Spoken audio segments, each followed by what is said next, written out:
Hello. Have you ever had a day that felt like the end of your world?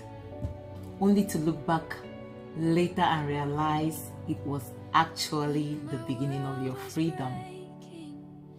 For me, that very day was February 14th, 2025. While the world was busy celebrating love, flowers all over the place, romantic dinners everywhere you turn, I was standing in one of the most painful transitions of my life. And I truly thought everything was over.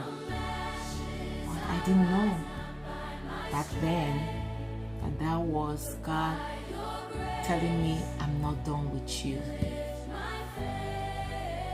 So, this is Dr. Chinwe here,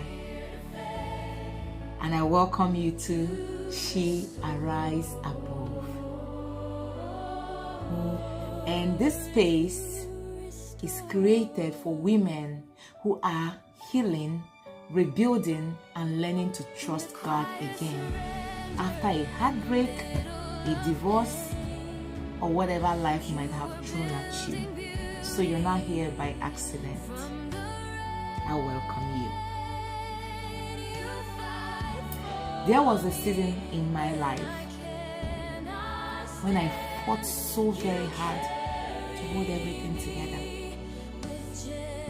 I fought for my marriage. I fought for my peace.